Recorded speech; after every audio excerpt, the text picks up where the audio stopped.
Hi, I'm Gregory. Welcome to Curious by Nature podcast. Curiosity has always been my driving force across business roles and life in general, shaping how I learn, lead, build, and grow. I sit down with founders, leaders, and experts and use my curiosity to reverse engineer the mindset and methods behind their success. Each episode blends the personal and the practical, so you can maybe try it yourself.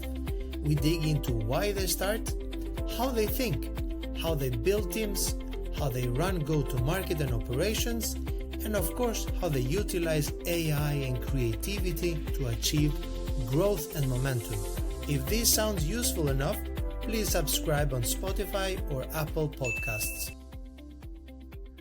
So I'm very, very happy today. I have a guest from the other side of the water, as we call it here in Norway. So he's super well known and someone who has, shaped how the B2B SaaS world talks about go-to-market. At least this is how I see it. He's the co-founder and CEO of GTM Partners. He's also a Wall Street Journal best-selling author of the book Move. I'm quite sure very many have been reading your book. And one of the GTM leaders actually invited, also at quite well known in Scandinavia, at least the Inbound conference in Boston from HubSpot. So through his current business, GTM Partners, he's coaching experienced GTM leaders, fractional CMOs and CROs, with his very own GTM operating system, or GTM OS as it is called, right? Yeah. So he's helping them to design healthier revenue engines so they become true strategic advisors and leaders for the business that they're helping, not just running campaigns. And I'm quite grateful that you accepted the invitation, Sangram, and you are here with me today. Greg, I'm so excited. I'm so excited for this. It was a long time coming, and I love what you're trying to do, and I hope to learn a lot more along the way in this conversation. Yeah, let's dig into it. I've prepared a few questions. I mean, I have a lot of questions that you are we'll try to go through today.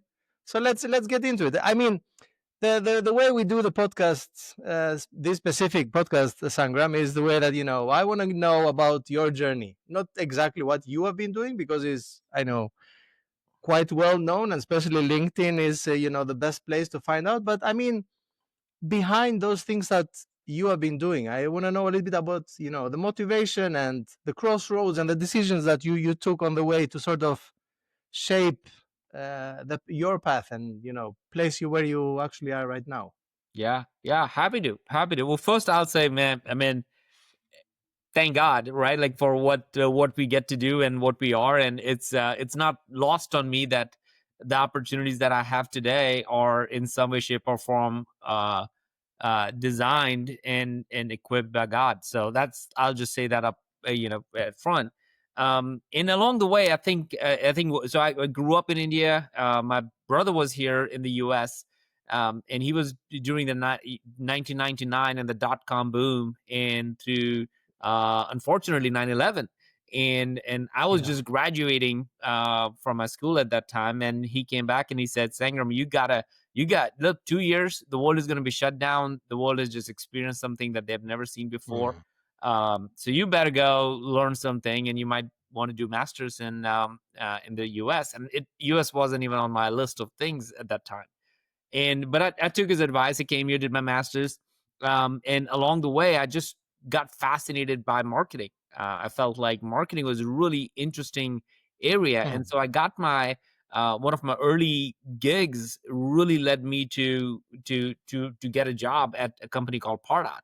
And that was just insane because I learned so much about marketing. And thankfully, we got acquired by ExactTarget, and then ExactTarget got acquired by Salesforce. And that was like my first exit.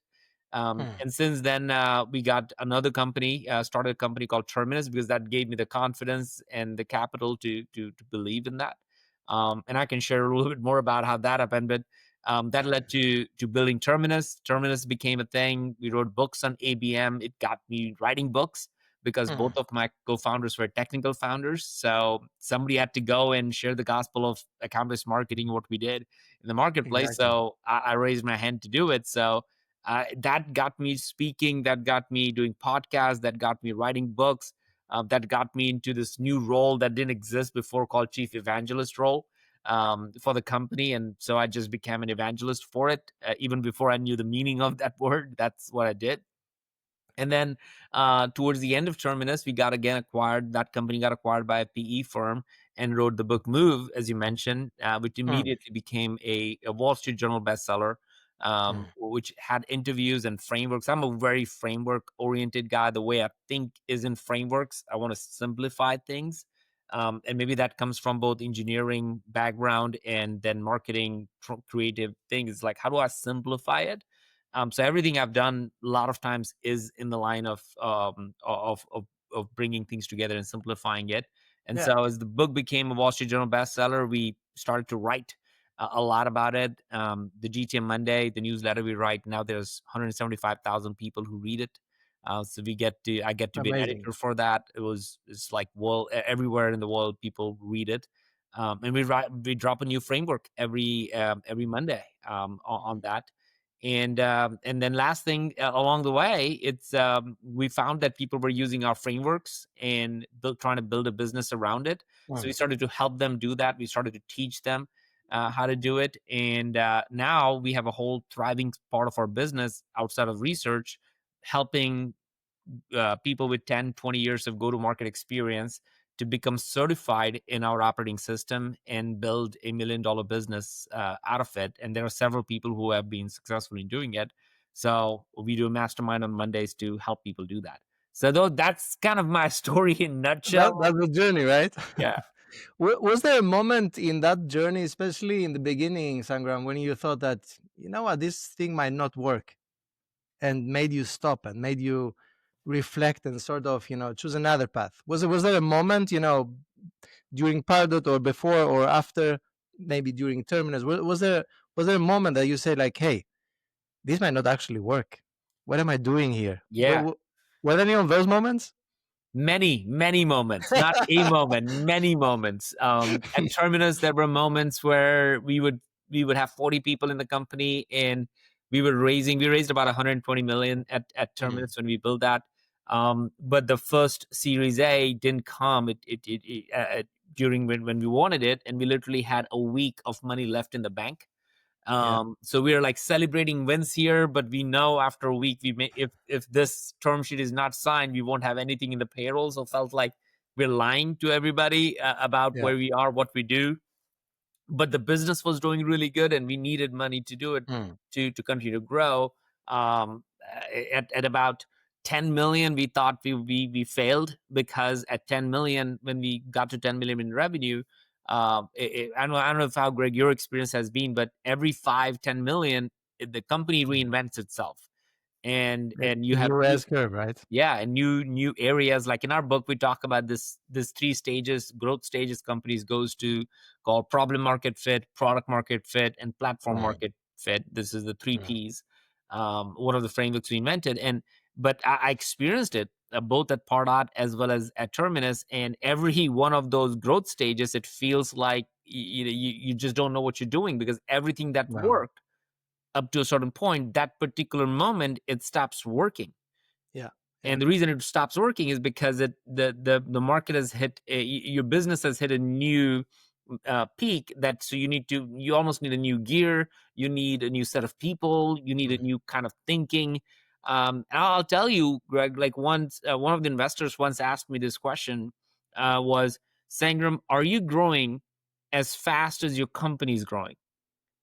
Yeah, that's a really introspective, right, question. That's a pause moment, right? Yeah, and that was one of those moments where I felt like, no, like I'm not growing at all. Like I feel like I'm going behind. I think I'm losing brain cells. Like I don't know what to do. And those were there were several moments like that. And I think that's why I started writing a lot. That's what got me into documenting the journey a lot. I write a personal newsletter called Becoming Intentional, because I want to write about all it is a journey of becoming intentional in every part of your life, family, faith, business. All of this are you just are getting better, hopefully, as you get into your life. But it is a lot. I don't know if you agree with that, but previous guests in the podcast, they have all described it with very different words, but they are basically saying the same. That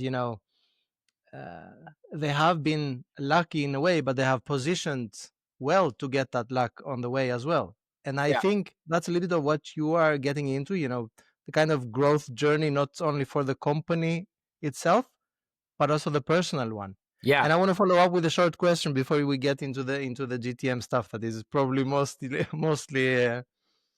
important for the majority of the listeners. Were there any of your beliefs, Sangram, that was kind of both tested, but also you had to unlearn that Mm. to be able to move forward? Was there any of those things that, It, especially in the US, and I mean, it's quite different culture, right? yeah. I mean, I don't, maybe I can answer the cultural question separately in a different area. I tell you that at Pardot, when there was a moment where we generated about 30,000 leads, and I went to my sales leader and said, "Hey, we did more leads than we could." This is like 2008, and leads Yeah. were all the rage. And the sales leader told me that, "Oh, great, get me more leads." And I'm like, "What do you mean? We just got highest amount of leads you possibly can get in the entire industry." And he said, "I don't care. I need more leads." And I'm like, well, "Why are we not talking about pipeline? Why are we not talking about increasing our win rate? Why is marketing not involved in those? Because I would think that would be more important than just dropping more." And he said, "No." He pretty much said that, "Hey, look, do what I tell you to do." And that gave me the fuel to say, clearly, this is not working. I'm nothing but a coin operated lead machine. No. Things need to change. And that's what led to starting Terminus. And I had to unlearn the elements of what I'm just marketing. I want to bring sales and marketing together, which led to, if you think about Terminus, is all about ABM, which was account-based Exactly. marketing, about sales and marketing coming together. And Yeah. then when we hit about, I think, 20, 25 million, we started to have a lot of churn issues.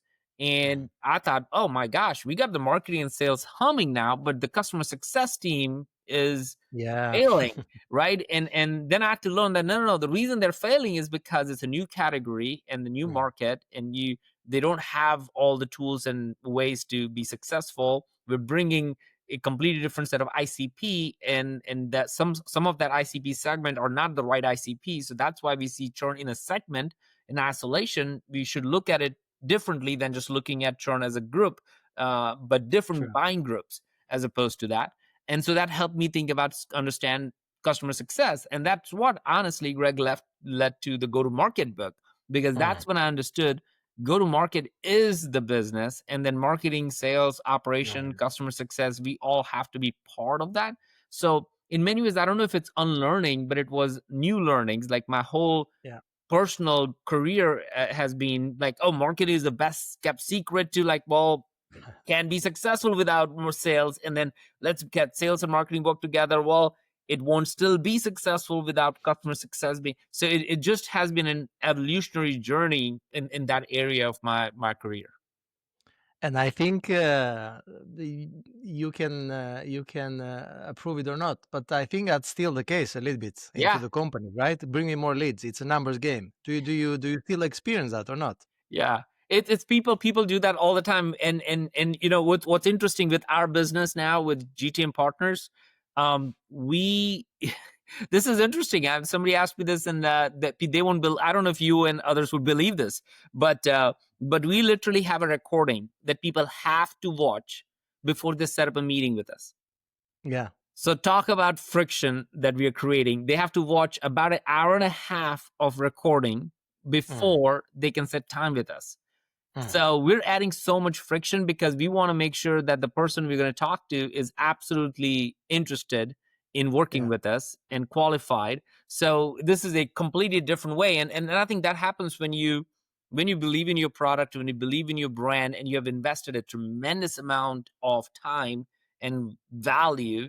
in what you do. So when people read out GTM Monday, they know there was a lot of work got into it. Yeah. And so when they want to set time with us, nobody gets the link. They get the link through watching that recording. So we on Mhm. purpose reduce the number of meetings we have. And the meeting, when we get on with somebody, Greg, either it is for advisory work or they want to be part of our certified program, it is so qualified that almost the questions are around how do we make the payments work so you can actually join the program or get Mm. advisory. So it's not about should we. So our win rate is like almost 90-95%, and that's a reversal of what Wow, majority yeah. of the businesses are. And we're not a huge company. We're about 7 million in revenue shop, but it's a very, very directed process. And what I'm learning from that is that if you build brand that creates tremendous amount of value, your demand conversion would be. So I don't worry about. I don't even know how many people do go through all of it. All I know is that I get at least 5 to 7 extremely high quality work Mm. oriented calls, and those 5 to 7 calls, I try to get 1 or 2 to confirm, and I disqualify even then, timing wise, or anything, and I actually recommend them to somebody else. And so it's a very different way of running a business as opposed to the way Mm. I used to run for the last 15 years. I believe so. I believe so. If we talk to a Scandinavian, I'll not talk only Norwegian, but let's put it all together as Yeah. a Scandinavia. So how do you explain to them? They are on those early S curves that you also mentioned. How do you explain to them, go to market fit to a founder that still believes that, you know what, if I can hire still more sellers into the team, then I can scale Yeah. and it will work. They kind of believe that, scaling is more people Yeah. rather than thinking system. This is what I want to get at. Yeah, no, I'll send them the same recording that we sent to everybody, because it's not a Scandinavian problem, Greg. I do believe it's a global epidemic, Mm. where we all are being trained for the last 15-20 years certain way, Mm. spreadsheet driven math, goals driven outcomes, and we have hardly taken the time to recognize what the problem is. Mm. It's in many ways. My wife and daughter are traveling to India to meet her mom, and it's just me and my son now, for the next couple of weeks. I will ask him like, "Hey, what do you want?" And he will say, "Well, now he's a teenager, but when that happened 7 years ago, he said he wanted pancakes. That's all he wanted. Every day he wanted to have Yeah. pancakes. Now every day he wants to go out to eat because he's 15 and he wants to explore, right? So it is the maturity of what our own Mm. thinking is. Still a kid, is still a human being, but the maturity that he has then and now leads to the decisions that he's making. And I think that's the true for the CEO in Scandinavia, in Australia, or in North America. We Mm. find that all the time is there are people all over the place where they are very forward thinking based on if they have become intentional in their growth. And if they have Mm. not become intentional in their growth, then every time everything looks to them like a nail, and therefore they're asking for a hammer because that's all they can see. Yeah. And our Yeah. goal, which we do through recordings and research and writing, is to educate the market. Is like, hey, look, that's not. I'll give you one example. One of the findings of our research was, if you want to run go to market well, CEO has to own go to market. Mm. Now, if I go and I ask fully support that. right, and but you ask a lot of CEOs and they're like, well, the marketing should run go to market, because they don't know what go to market is to begin with. And then I'll ask them questions to help them think through that, and this could be done in like literally 2 minutes. Their entire mental framework will change. So I'll Mm. ask like, oh, okay, Mr. or Miss CEO, so tell me who would make the decision if you want to invest more in marketing or sales? Oh, I would. I'm like, great. So you own go to market. Well, let me ask you another question. Who would make the decision if you want to open an office in North America or stay in Scandinavia? Mm. And they were like, I do. I'm like, okay, so you own go to market. Who would actually say if you want to build a new product or actually invest in it or buy a company? Who makes that decision? I do. Great. Then you own go to market. They're like, wait. I thought go to market was marketing job. They're like, no, these are all. I'm like, yeah, these are all go-to-market decisions. It's not a campaign. It's not a one-day strategy session. It's not an ICP program. It's not positioning exercise. It's not a No. sales partner program. Go-to-market is the business. And you spend those 20 seconds or 2 minutes with them and help them reframe how to think about go-to-market. Immediately they start understanding the importance and implications of they not owning go-to-market. That's a very smart way of initiating that thought process to actually own the whole thing and not just outsource it internally to one of the departments. That's a good one. Yeah, it's Should we move so a little interesting. bit? Yeah, Greg, sorry. I'll just add one quick other thing on that is because I remember that I'll tell you a quick story. An executive CMO friend of mine, she generated about 20 million pipeline for a specific segment of the business. And she put it on LinkedIn and she said, "Hey, I'm crushing it. Our Q2 is going to be phenomenal," and all those.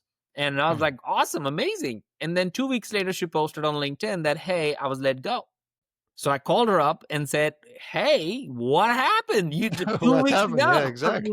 you were posting all this." She's like, "Hey, I was working on the wrong segment. I was generating pipeline for a segment that was having the highest amount of pain and concern. So we decided to turn that product service off, which means all the pipeline I generated, 80% of them was not a good pipeline for the business because it wasn't going to support our business."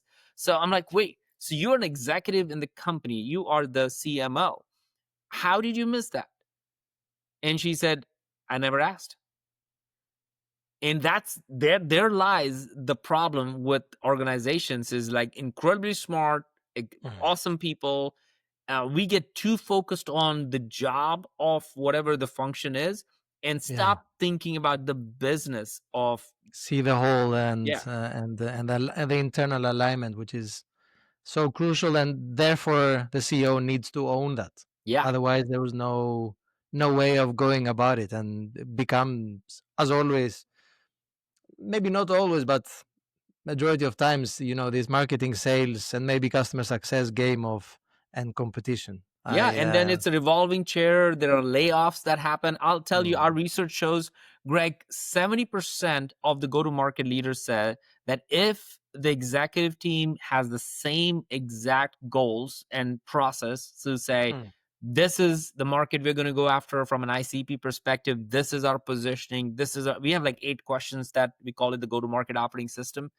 And if they can clearly answer those 8 questions at the executive level, 70%, Greg, says that, hey, we can hit all those goals. It's not the market conditions. They say like, we do not have clarity at the highest level on how and what our goals are and how to achieve them.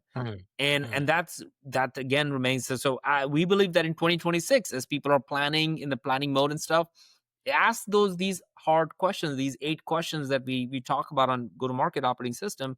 And Jeffrey Moore, who wrote Crossing the Chasm, a good friend of ours and has endorsed our book and process, he said something really fun and really good. He said, every organization has an operating system.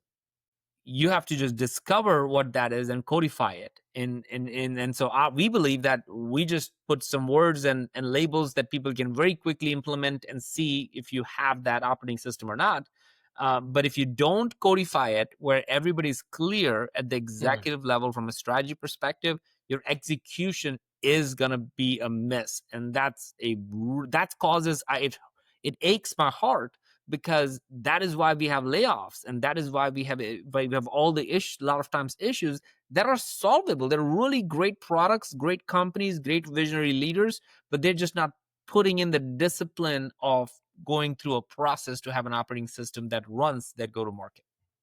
But you do agree that the end of the era of growth at all costs, shake together with the AI disruption and the hype. Is it a hype?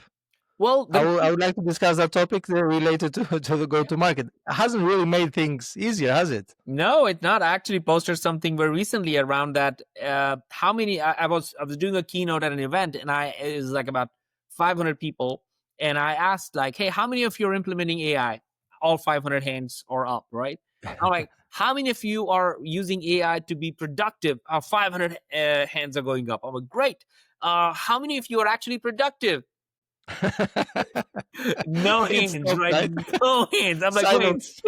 I'm like, wait. Just so I understand and make sure we are not missing anything. All of you are doing something in AI. All of you are using productivity ways to do it. And all of you are exhausted and haven't figured out productive. You're actually more miserable than you are before.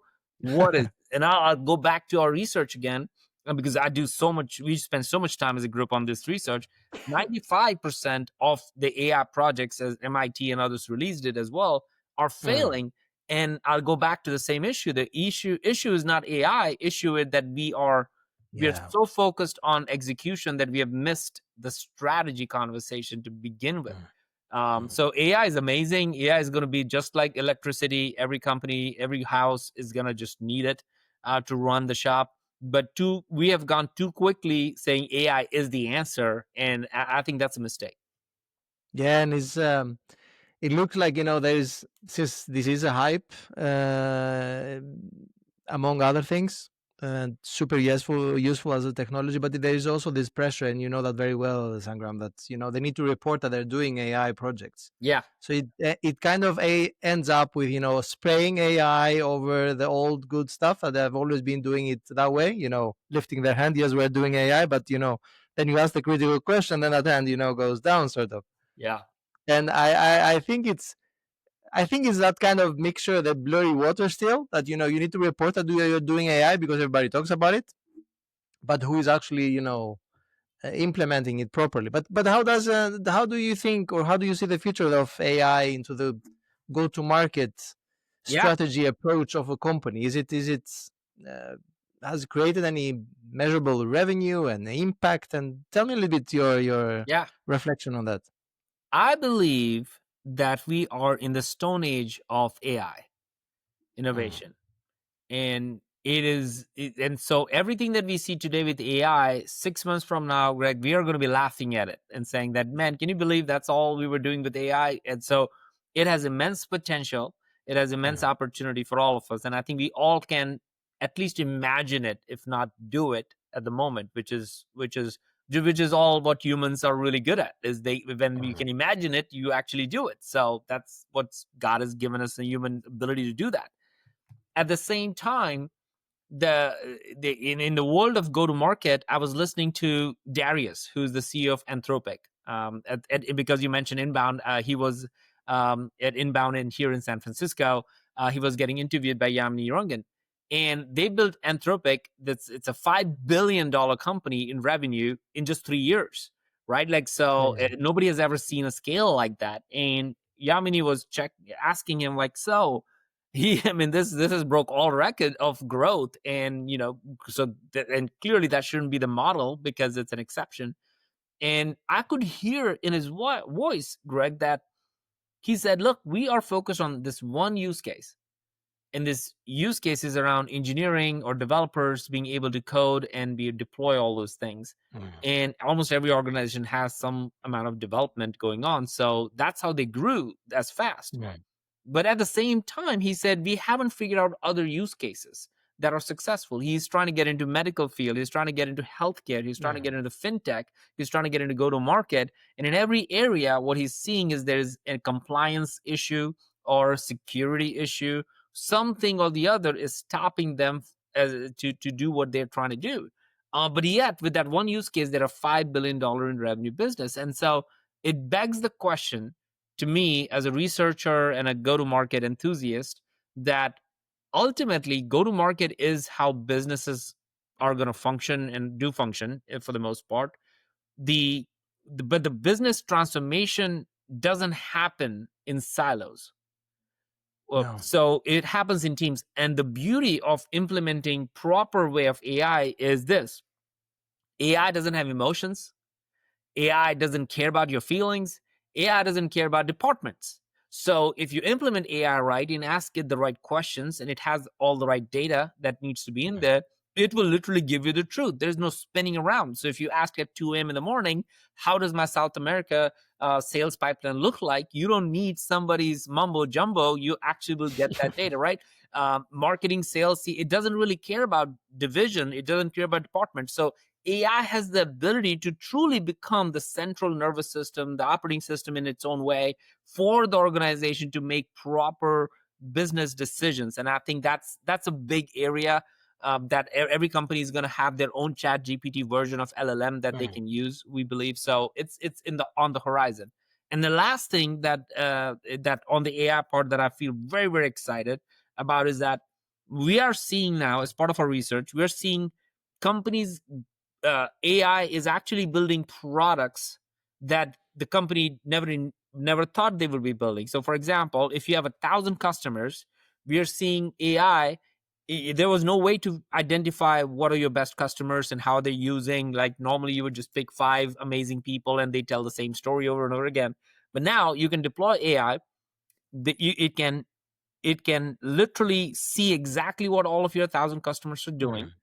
It can then recommend what product you should build or a feature that you should build, because to help sort of people, oh, they all 80% of them download this particular spreadsheet or this particular dashboard or go to this particular page. You can have that data across all customers, which has never been the case ever before. As a result of which, it actually can go and create a new product that test with a small beta set of customers, saying, hey, if I enable this feature, I see you do this every week, can I enable this feature for you? And it will cost you $20. And all of a sudden you have a product creating another product. And then you can test it at a rapid pace and actually put it in the market in a way that it has never been done before. At So speed, there's a yeah. level of go-to-market innovation that is so possible, so close, yet we are in the stone age of AI. So is there any process in specifically in go-to-market architecture that you think or you insist that it should be redesigned before AI is added? Yeah. Otherwise, Well, it will just make the mess bigger. If the mentality is still bring me more leads, I that's a great mean, question. how far will AI get sort of in that situation, right? That's a great question. I think the limitation is in our own mind. To your point around all of this thing, I think the one of the things that I think should go away is the whole SDR function. That function doesn't need to exist as it has been created over the years, because the whole point of that was to do it was just creating more spam and more calls. And we had a lot of SDRs at Salesforce and Terminus and all of those things. So I think that function, as it's designed, has served its purpose. And I think we need to decommission that and use those incredible talent to do something else. The other part, I think, is the whole reporting structure, like an MQL and SQL and all of it. They are so arbitrary. The whole idea of lead nurturing and lead scoring, it has been nobody. Once you do it, people just forget about it, and then all of a sudden, nobody. Oh, what is the 500 lead score looks the same as the 100 lead score over a period of time. So there is no auto adjusting of any of it. So that whole process is so antiquated at this point that it needs to be completely again decommissioned, and it need to look at signals of how people are buying real time, both internal and external. So it's a very new world when you think about the 5% who is in the buying process out of all of it. The other part of go-to-market we think has to single-handedly be replaced is the obsession for ARR. Because if ARR, or annual recurring revenue, which is growth at all cost metric, becomes the most important metric, it will cause you to create a lot of friction and a lot of inefficiencies. But if you change the North Star to what we call NRR, net revenue retention, then you're actually building a profitable business. Then you're actually segmenting the right customers and investing in features and products and services to make them successful. So we have to flip the obsession from ARR to NRR to actually build a profitable, durable, long-standing companies that I think is missing from the whole thing. When you look at the most GTM dashboards nowadays, and there are many of them, Yeah. what is the one metric that you usually are missing? Yeah, I mean, and honestly, it's the And NRR. I do know that you care a lot about NRR, Yeah. and the efficient growth actually. Yeah, I mean, NRR is clearly missing in most of the time. It is, right? Actually, not what's missing. I think it's what's on there that bothers me. For example, what's on there is like traffic to the website, has no bearing on the success of the business, but it's No, on it does. front, literally sometimes the very first metric. And I'm like, why are we burning calories on things that have no direct correlation to the revenue of the business or the growth of the Yeah. business or the health of the business? So I think one of the exercises, one of the research elements, we have GTM dashboards that people can download and use that as a model to do it, is that you shouldn't have marketing dashboard or sales dashboard. You may have many elements people might be doing, but at the executive level, you got to have a go-to-market dashboard that gives you the health of the business. Maybe, just maybe, for your business, usage of your product or services is one of the most important metric that actually drives, that tells you the health of the business. Maybe it is the credits being used at any given time might be the best metric to track. So we have traditionally been tracking just the same old metrics. It doesn't really matter what your business type is, sizes. We have just, for the last 20 years, we have been trained to just focus on the same 4 or 5 metrics. And I think it's time to start over and say, what creates a great business value, and how do we look at that? And we believe some of what has come across is usage, NRR, as the pricing and packaging has been changed across the board. Like, for example, Greg, I think the days of somebody buying off the shelf, somebody buying $100,000 software with a couple of people that they have to then hire that know how to use that software, so that's like 100,000 plus $200,000 people, so that's 300,000 with a 3-year contract that you need to sign. So that's like about 900. So about $1 million investment to do a software buy. Those days are long gone. They're just not going to exist. And on the flip side, it's very possible that you sign up for something that is free and then you start using it. Like Snowflake is a great example of it. That literally happened to us at Terminus. You started, you use it for free, use the efficiency, and then it grows as your business grows. That is a lot more scalable, much more CEO, CFO friendly metric around that, and it's directly tied to the growth. So the business model, honestly, Greg, has to change dramatically at almost all organizations. And I'll give you one other example, business model wise. We were advising a company that is building community, and they have been building a great community for last almost a decade. And the model is very simple. The community models, right? The model is they make money on charging subscription fees, and then they make money on sponsorship from technology vendors that supports that. And so when we walked into that business, we were like, that model is dead. Like that model is not going to work in the next 12 months, if not 6. And they're like, no, but it works. And like, no, that the value is so deteriorated for a person who joins the community on day one, and 3 years later, the person sees the same questions being circulated, the same problems being talked about. They're going to leave the community and move on, or they're going to be, the only reason you have people paying for the community is because company pays for that. And so as soon as the company has a issue and the person leaves, they're going to be out of the community. You have to create something that will help the person mature and grow individually and have the right people around it. So the business model had to be completely changed, as opposed to subscription based and sponsorship based. They had to be based on value and IP and career development and mindfulness. All these things had to be much more valuable and important.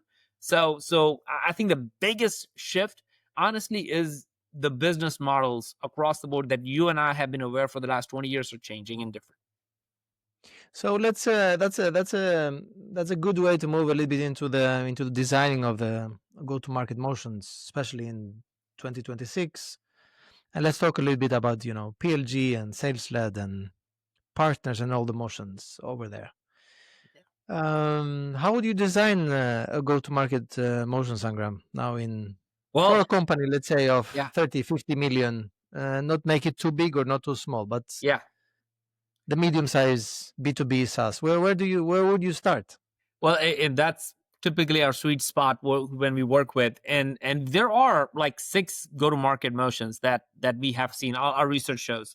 One of them is you think about, like you talked about, partner-led, but there's PLG, as you said. Then there is inbound and there is outbound. there's also community-led, and there's also partner-led. Those are the 6 go-to-market motions that our research have found. Traditionally, for between 2010 and 2020, the primary way of going to market and the best go-to-market motions were inbound, outbound. That's why we saw Yeah. SDR and inbound content marketing and all of those. Post-COVID and post growth at all cost, the new partner model that we have seen at the very top and giving the most value are partner-led, first and foremost, and second is PLG. In the partner-led is something that is typically not understood, because within partner-led there are many ways you can actually go. But as a general purpose use case, Greg, today our research shows that people are not looking for best of the breed software. Interestingly, that was the case when growth at all cost, where you could charge $100,000. People were saying, give me the best product at the highest price, because the economy and the world was different. Right now, people are saying, give me something that does 70% of the job at 90% of the cost. That's a very different buyer right now that's in the marketplace. So people are not looking for best of breed. People are looking for something that is integrated with other technology, because they are tired, they're exhausted, and they're trying to create that. That's why we believe the future of work is actually going to be defined by workflows. The days of people signing into with a login and a password is going to be really, really hard and bad. It's going to be a workflow where people, oh yeah, it integrates with this and this and this. You just need, here's the key to the car, and then you're just driving, right? Like, so there is no real, you don't need 80 usernames and passwords to run your go-to-market. And so partner-led go-to-market motion is by far one of the most effective, where you're like, okay, that works and that business is doing really well. They're like, if we can attach ourselves to them, customers can move faster. Customer will be happy to pay a little bit more additional to have something that hooks up into what already works for them. And PLG is something very similar. Like, I think it has been there for a while, and there are different flavors of PLG now because of credits and ways companies are doing. But at some point, they're all going to be unlimited. There is going to be no limits for credits, how people can use. It's kind of confusing for a lot of people to figure out how credits actually work, and it almost disincentivize, like, in a way, you're not incentivized to spend more, you're incentivized to spend less, which doesn't work if you're really trying to build a big business. So I think that is changing right now. But both partner-led is our top go-to-market motion that we believe companies should use, and it's starting to move in that direction in 2026. Okay, that's very interesting. I was kind of expecting, PLG kind of motion, especially now with the AI natives, companies that are popping up, and they're challenging everything we knew about how to how to grow. But still, we have the older version of the companies, the more traditional SaaS companies that you describe very well, that you will not need these 8 logins into different platforms to do different tasks, but you want it all integrated in one, and then you just plug in and out of what's based on your needs and how you evolve as a business. That's quite interesting. And actually, how you describe the partner motion, it makes completely sense. I mean, not only for 2025 or the background, the past, but the future. Yeah.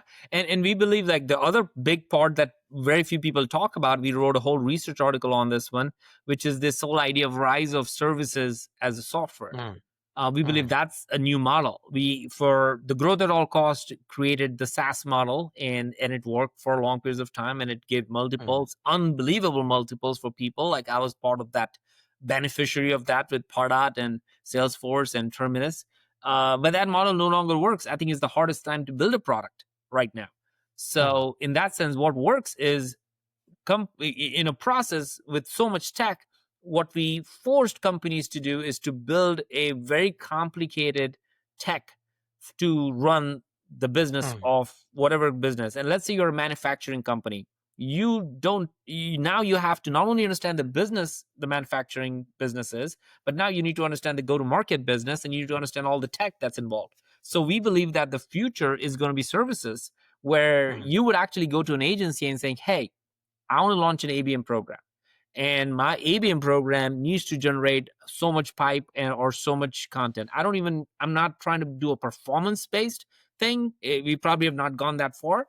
But what I need is I want the ABM program to run. I want to really know if it's working. I don't want somebody's side gig to be an ABM program. I want us to be, because our products and the size of our deals is clearly makes sense for us to build an ABM program, because it's $100,000 with 6 months of sales cycle with 8 people in the buying process. We need to run ABM.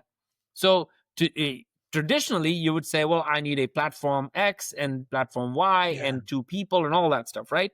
Now, the new way of rise of services is that you will go to an agency, and we have a lot of certified agencies, for example, and they would go to an agency like Six Marketing, and they would say, hey, Six Marketing, I run ABM program. Six Marketing will say, okay, great. Well, that's $20,000 a month. And we would figure out the tools. We will get the licensing for it. We will test if some days Apollo is better than Zoom Info is better than Sales Intel. We will figure that part out. And we would have somebody dedicated to run that program. And every week you will get results of it's working or not. And in 3 months, if it doesn't work, you can let us know, and you can fire us and whatever. Now your investment is $20K a month. So for $60K, you have implemented an ABM program. You have not spent a dime on tools and technology, so you're not locked into any contracts, and you probably have more visibility into what's happening, what's not, and iterate on it to see if you want to do ABM or not. Traditionally, Greg, you and I both know that would have taken 2 years before you can figure anything out. And it would be a project of, many stakeholders and committees and so on to be able to move forward. Yeah, in short, you would never figure out. What kind of mindset, what kind of people and resources, with what kind of mindset will we need, Sangram? Because it goes back to that kind of type of leadership to be able to run this kind of stuff, and this way of futuristic for many. Yeah. What kind of leadership and what kind of mindset do we need to be able to scale a business from 2026 and on? Because it's not 2020 anymore. Yeah, people are still running it like that, right? I think I'll give you a quick story on this to illustrate the point. But I do a lot of keynotes and workshops all over the US specifically, but abroad too.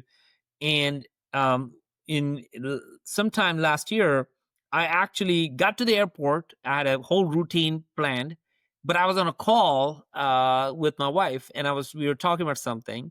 And in my Jeep, I put my luggage in the back, and so I forgot to take it. I did a park and ride, and I just jumped into the park and ride bus, and still talking to my wife. And I got to the airport, and I got the flight, and I got into the flight, and then I realized something is missing. And I'm like, what's missing? And I'm like, oh, shoot, I forgot the luggage. I forgot everything. I'm just walking there, like I'm walking through it. On my phone, there is ID and obviously the boarding pass and everything. So I was on the call the whole time. So, I just completely forgot. But I was coming to Boston, and I was going to go do that presentation. And thankfully they had the slides and everything. And it made me recognize that that's literally how it needs to be. At some point, you have to leave the baggage far behind, to a point where you can't retrieve it at all. And the playbooks that we have, the process that maybe people need to go to a retreat and just completely just get their brain in looking at the mountain or something, right? Maybe people need to go and if you have been in tech for a long time, go to a restaurant business and just experience how restaurant businesses are run, or watch a whole bunch of YouTube videos on that, and you will learn what it is. But we really have to unlearn a lot of it, and we have to almost come in with a fresh perspective, no matter what size of business you have been in before or not. What would I do now? What would I do now to start if I were starting a business, even if you had a business for a period of time? And that's like Mark Benioff in his book around Salesforce. If you've read some of his books, Behind the Cloud, it's one of my favorite books. And he calls that the beginner's mind. Like, that's what you need to get to. You need to go back to the beginner's mind, where you want to like, what I need to start over from day one. Like, what would that look like? Another thing I would highly encourage, and I do this almost every year as a way of practice, I go and read Jeff Bezos' first 15 years of shareholder letters. They're all available online, and there's books written on it. It's worth reading every one of it, because it's like 2 pages. It's not massively hard. But you can see in 1996, when he wrote his first letter, he said it's day one, and he said this is how we're gonna do. Customer obsession was in his first shareholder letter in 1996 timeframe, and you go all the way to 2013, 2014, it's still there. It's still part of it, and he will end every letter by saying it's day one, because he said in some of the letters he went in and said, why didn't you never say day two, day three, or what? He said no, day two means death. You don't go to day two. If you think like a day two person, you would die, because slowly die and in oblivion, and nobody would ever know you. You have to operate your business as it's day one, as if it's new, as if everything can break, as if you have to reinvent yourself. And that is a beginner's mindset. It's hard. Maybe 1% of us could actually do that well. And the future is always belongs to the 1%er. The rest, follow along, complain, fumble, and all that. But the 1% are reinventing themselves every day. They don't care what worked in the past. They care what could happen in the future. I like the wording that you are using there, reinvent, and maybe not disrupt, which is usually connected to kind of chaos and a mess. Yeah.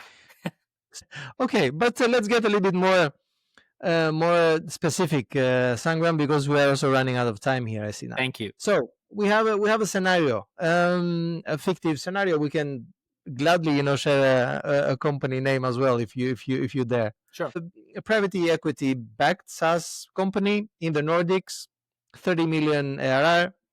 Direct sales are stalled. They're not moving on. NRR is around 100, maybe below, maybe a little bit over it. Product is strong though, but the brand is weak. Everyone is talking about AI around, and they are not operating anything properly yet. How do you specifically use your GTM OS? Yeah. To diagnose this first, maybe 30, 60, 90 days, and go about it. Walk us through. Yeah. The short version of it, of course. It's very, very short. I'll give you like 4 steps around it, and we do this literally every day. And you can literally get that from our GTM Monday, or hire one of the certified partners to do this, or we can help as well. But it's really 4 steps. Step number 1 is what we call is the 15 go-to-market problems. I would never ask what problem you have. I'll put 15 go-to-market problems that are researched and tested and true. What are your top 3 of the 15? And I would want the entire executive team to be to debate on it. What are your top 3? Because if everyone has a different list of top 3, you're never going to solve the problem you are trying to solve. And a lot of times we think we know how to solve for it, but we really have a disconnect there. So that's step number 1. Step number 2, we'll walk into what we call is the 5 valley of death. Which valley of death are you in? One of is like, you can create a great product but can't market. You can market but can't sell. You can sell but can't renew. You can renew but can deliver. You can deliver but cannot expand. Those are the 5 different valleys, and we ask everybody to align on it. Remember, there's no marketing sales conversation happening here. This is a go-to-market conversation. And it has to be done as an executive team. It has to be done with the CEO in the room. Without that, all of this is just conversations that don't lead anywhere. So that's step number 2. Step number 3, we'll essentially we will go through the 8 questions and ask you to answer every one of those 8 questions to the clearest way in like 1 to 2 bullets, which forces you to be very, very clear about it. It takes away all the baggage that people carry around with them. It forces you to have, it can be a bullet. It can be more than 1 or 2 bullets. So it forces you to answer these 8 questions, which are very battle tested, research focused. That best company in the world, they're not perfect, but they're very clear about these 8 questions. So what is your clarity level on it? And again, the entire executive team participate, which forces debate. Step number 3.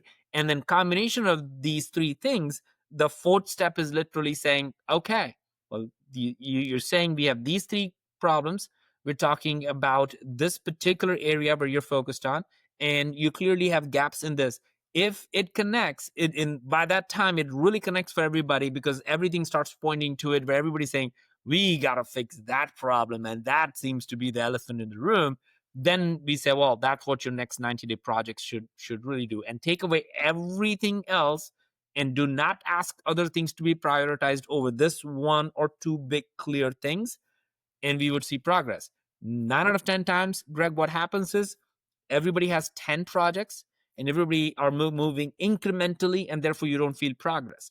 You stop other things or say, nobody's going to ask status update on that project until this particular project is done. That helps everybody to really get focused. And then even if you say 90 days, sometimes those projects can be done in 30 days because you got the focus and ability to, and that's, this 4-step is a standard 4-step we use across every organization. And a follow-up question on that very quickly. What way of communication do you usually use, or maybe a ritual, I don't know, to be able to communicate such a change for not only CEOs but also the board and introduce them to them? What do they bite on, and they actually, okay, you have our focus? Because usually there's a problem focus, pipeline is going bad, you are not hitting the targets, budget is, we're not reaching anything. How do you make them see the light at the end of the tunnel to basically, for the most part, I think typically the CEO is the one who would talk to us and say, I need clarity, I need alignment, I need trust of my team. So typically that's where it starts. And we would do this in about 3 weeks. So it's not a long drawn out process of 3 to 4 meetings in about 3 weeks. So within 30 days, they have what they need in order to go to the board, go to the team with the executive team. But we have a clear set of things. CEO has to own go-to-market. Go-to-market is a process. It's not one and done thing. Business transformation happens in teams. We're not going to be doing a coaching of marketing or sales. This is a team exercise. You're not having side conversations. All executives have to be part of it. We have to trust into a North Star metric like an NRR or usage. We got to pick that. And then we are here to help you build a system, not a goal. We're not here to say anybody can come up with 30. We need to go from 30 million to 60 million. Anybody can do that. What is the system to get there? That's what we will be focused on. That's our 5-step manifesto that we have everybody align on. And that helps everybody to say, okay, well, if that's the North Star, then how do we get there? Closing, very quick tips and about a few roles here. So one piece of advice for GTM leaders who feel kind of behind on AI, very briefly. Well, one of the quotes that I always say is, becoming intentional is more important than being brilliant. Stop being brilliant. Stop trying to have the perfect answer. Just be intentional about a few things that you can drive forward. How about founders and CEOs? If they have a strong product, but they have an issue with the go-to-market and the go-to-market fit specifically. I'll tell them that you got to own go-to-market. You got to learn what it means to own go-to-market. And if you do, your team will thank you and you will thank yourself, because that's the missing piece of why your company is probably staggering. And hey, you took the leap from marketing over to the more central go-to-market. Yeah. How would you advise marketeers who want to do the same kind of journey? What should they do and what should they stop doing? I think you have to look in the mirror and say that, would you be willing to be wrong? Would you be willing to not be a statistic? Would you be willing to take the risk that is always facing you when you're actually building something? And if the answer is yes, then you should test it out. I'll tell you, it's the best thing that happened to me. I tend to say that, usually growth happens in discomfort. So put yourself into discomfort and, face that beast. Thank you so much. I really appreciate that you put aside the whole hour to be here with me for this podcast. This was great. Please give me where can all of my Scandinavian colleagues and network follow your work if they haven't done so yet, and give me your where's the place to be? Is it LinkedIn? Is it the website? Just LinkedIn. Just go on LinkedIn, and on my LinkedIn page I've made 3 specific recordings for CEOs, for go-to-market leaders, for fractionals, and they can watch any of those recordings. I've kind of featured them. So go there and take one of those, and it will take you further on the journey, whatever journey in one of those 3 things you are in. So nice. Thank you so much, Sangram. I really appreciate your time. All right, man. And looking forward to keep in touch. All right. Thank you so much. Bye-bye. Take care.